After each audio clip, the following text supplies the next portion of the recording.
Have you read any good career books recently? I know I have, and I'm going to share this one with you. I'm Kate, I'm the founder of Educated STEM, and I help people plan their careers. I do professional development. A lot of the time I do talk about salary negotiation, but as part of that, I tend to read an awful lot of career books so that I can A, learn for myself, and B, let you know if those books are worth your time, your money, your effort.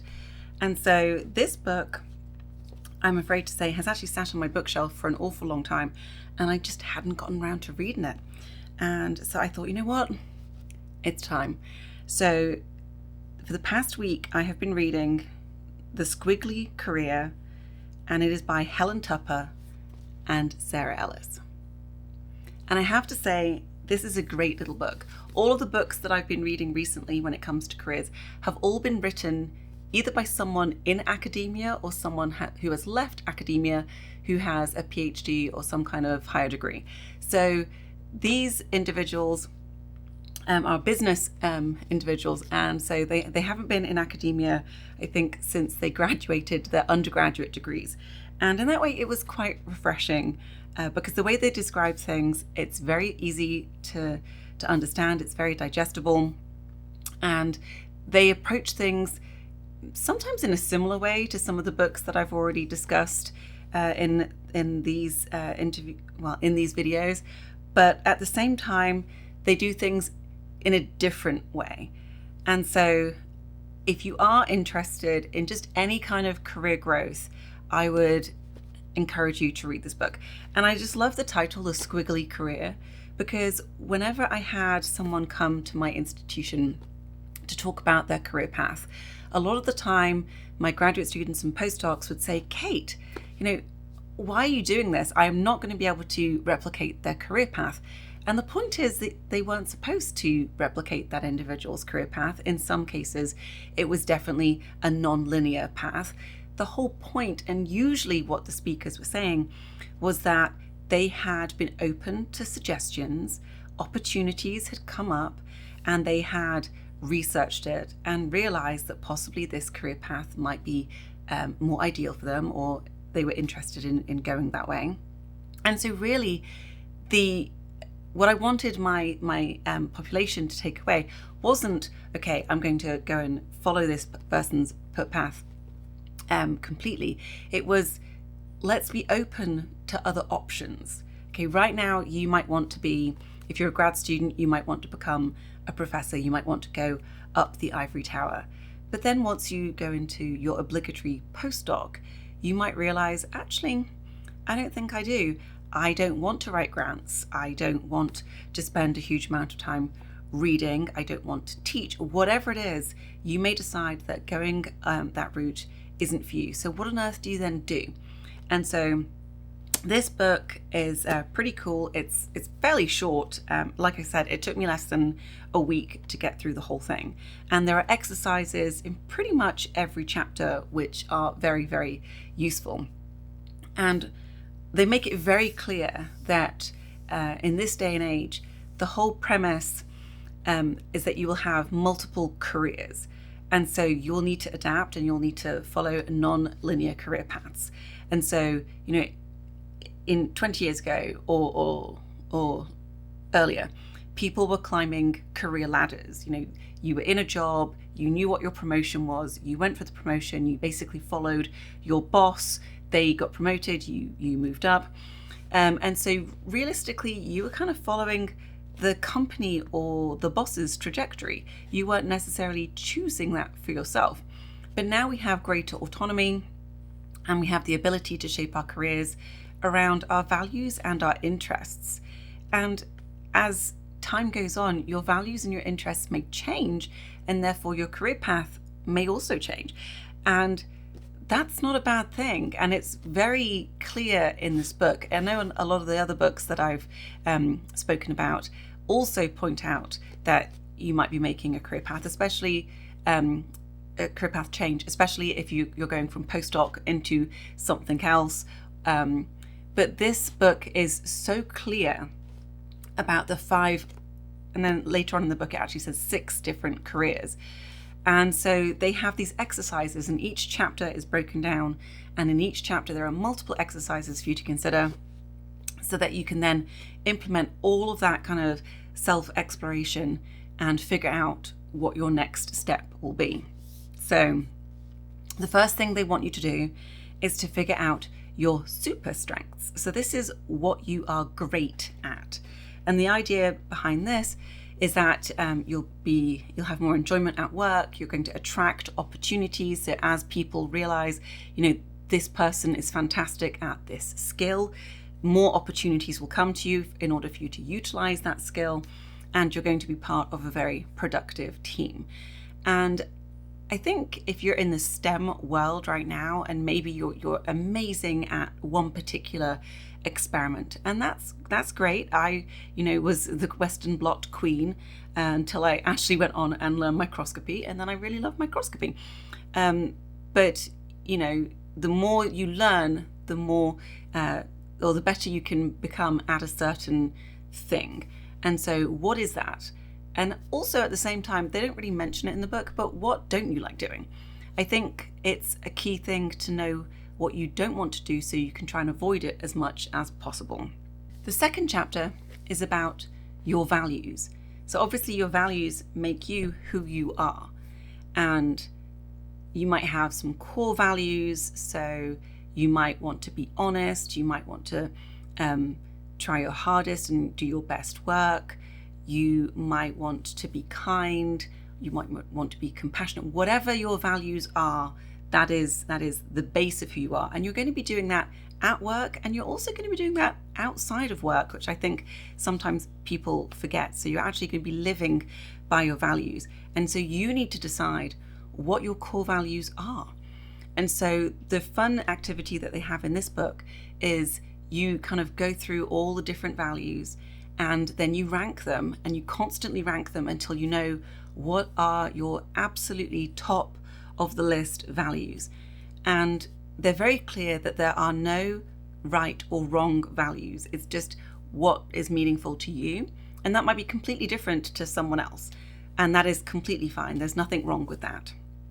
But also you need to remember that your values can work for you, but it might also work against you. And you just need to be aware of that. Because if one of your values is that you want to be completely honest, but you also want to be kind, what happens if someone does something and you need to give them some feedback? You want to do it in a very kind way. You don't want to hurt their feelings. And so you're just going to have to kind of walk on that razor edge of giving them honest feedback, but also trying to be kind and empathetic at the same time. So it's just something to consider. And obviously your values might also change at some point. And again, that's nothing wrong with that. It just might also affect what you want to do with your career. Chapter 3 is all about having confidence and belief in yourself. And this is a really interesting chapter because they talk about confidence gremlins. And so one of the examples they use is kind of one of my confidence gremlins. I've spoken previously about having a fear of public speaking, which I have overcome, obviously, as that is one of the things that I do. I go to conferences and institutions and I publicly speak. But their thought is, if your confidence or issue is that you don't like giving public speaking, what is it about public speaking that you don't like? Is it that you don't want to appear unprepared? Is it that you don't want people to think that you aren't very good at your job? Is it because you don't like to be the center of attention and everyone looking at you and focusing on you makes you uncomfortable? What exactly is it about not wanting to do that public speaking is the issue? Because that is the issue. That then leads to not wanting to do public speaking. But if you negated that, if you practiced, if you did something about it, then you might be fine at public speaking. And so that's kind of a fun exercise to go through, to think about where you might be letting yourself down by not being confident or self-aware about an issue. The fourth chapter is about networking. I don't think you can have a career book where networking isn't discussed. And I'm actually going to do a second video where I'm going to talk about networking, specifically what they cover in the book. Basically, their premise is that networking is people helping people, which it really is. You can't really do it on your own in a silo. And so they try and demystify some of the ideas, give you a few things to consider when it comes to networking. It's a really strong networking chapter in comparison to some of other books. So I would definitely encourage you to read it just for that. And then there is another chapter where they talk about future possibilities and exploring your options.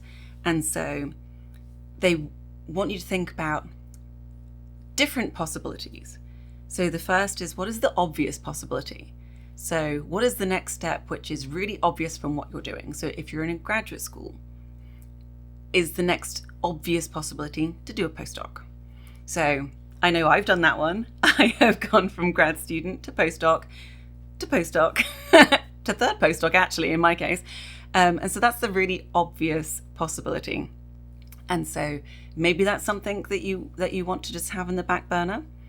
What is the ambitious possibility? So maybe there is a promotion that you might be able to get. Maybe you want to be, have the job that your current boss has. So that's something to also have at the back of your mind, what skills you need to have in order to get that promotion or to move on. Then they want you to think about your dream possibility. What would you be doing if you had zero constraints? So what is your ideal thing? Even if you are currently a grad student, do you want to open up your own cake shop or bakery, or would you like to go off and join the FBI or become a police officer? Whatever it is, like an astronaut, I don't know. What is the craziest, most reaching for the stars career that you could possibly want? The fourth is a pivot possibility. So a lot of the time, I think this could be where you are right now, is you are either in graduate school, you're doing a postdoc, and you've decided that maybe you don't want to do the academic route. What exactly are you going to be pivoting towards? So you're going to be looking at your transferable skills, you're going to be thinking about what you do enjoy doing, what you don't enjoy doing, your values, things like that, things that have been discussed at the beginning of the book, and figuring out where you can utilize your strengths.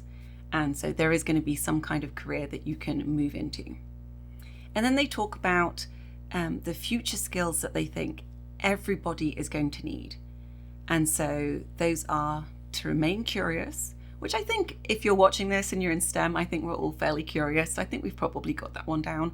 But just to stay curious, just because you have your PhD or whatever, you can still continue to learn.